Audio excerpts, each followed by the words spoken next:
হুজুর আমার ডাইকা বলছিল যে আমি প্রথমে গেছিলাম যে হুজুর আমি তো মাদ্রাসা আসছি অনেকদিন ধরে যদি কখনো কখনো কোনো গায়ে টাচ করতে হতো কারো টেকা ছিল কি আপনি খাজেলকে মাফ করে দিলে ভালো হতো। হুজুর যখন বললো যে তুমি বসো তারপর তখন আমি বসছি তখন হুজুর বললো যে আমার বয়স কত। আমি তখন চলতেছে ছাত্রী চার আগে বলবো না ছাত্রী চার পরে বলবো। আমি বললাম যে হুজুর ছাত্রী চার পরে বলে ভালো হয়। তারপর ছাত্রসভা চলে গেল হুজুর বললো যে আপনি সত্য কথা বলবা। আমি বলছিলাম জি। তখন হুজুর মা বলছে যে তুমি কারা পছন্দ করো। আমি তো বলছিলাম যে হুজুর আমি তো কেউ পছন্দ করি না বলে সত্য কথা বলবা আমার সব প্রমাণ আছে। আমি সত্য কথা বলতেছি আমি কেন পছন্দ করি না। তারপর আমি বলে নাকি যে আমার কানের মধ্যে চর মারছি।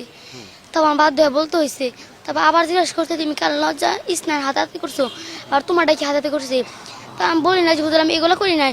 আর বলছি যে তুমি কার সাথে একসাথে গোসল দিছো আবার কার ইমি করছো এগুলা।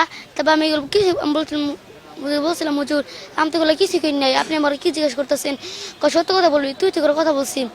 আমি বললে থেকে আমার চর মারছি। তারপর বাদ দিয়ে বলতে হয়েছে। তারপর আবার বলছিল কালে সকাল আবার ডাকমু। তারপর সকাল আবার এগুলো বলছে। তারপর বলছে তোমার গামছা আছে আমি তো আবাসিক থাকি বলছে তোমার গামছা আছে। আমি বলছিলাম যে হুজুর জি। তা বলে যে গামছা না যাবো আমি জানো মেয়ে।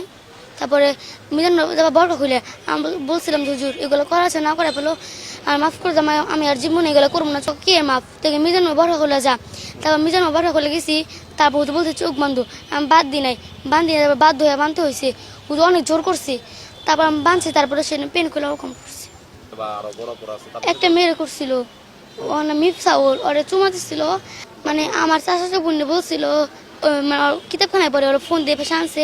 তা বলছে যে এলো তুমি এলো তোমার ফোন দিলাম তুমি পুরা শরীর উলঙ্গ হইয়া বাথরুমে বলবো যে এ অঙ্গের তারা আমি পুরুষ মানে টাচ করছি এগুলো বলবাম কিন্তু কেউ তো জানা যে কি। তারপর ওরা এগুলো কইরা তারপর হুজুর বলছে যে হুজুর জানলো কি ভাই যে ওরা করে নাই। তারপর হুজুর বলছে আবার যা করো তারপর ওরা বাধ্য হয়ে এগুলো করছি। আর একটা মেয়েরে বলছিল তোমার কেমন পছন্দ হয় এটা আমি বলছি মনে হয়। আর একটা মেয়ের বলছিল যে তোমার কেমন পছন্দ হয় মেয়ে বলছে যে জিনা আপু বলছে আপনারও পছন্দ আপনি আপনার বয়স কত আমার বয়স কত। সে মেয়েরা বলছে তোমার ভাইয়ের বয়স কত বলছে 30 তোমার বাবির বয়স এলো 20 তোমার ভাই আর বাবির বয়স 10 বছরের পার্থক্য আর আমার আর তোমার 11 বছরের পার্থক্য তাহলে সমস্যা কি। সে বললো যে এলো আপনি আমার কিসের জন্য ডাকছেন সেটা বলেন আমি বাসায় যাবো দেরি হয়ে গেতেছি।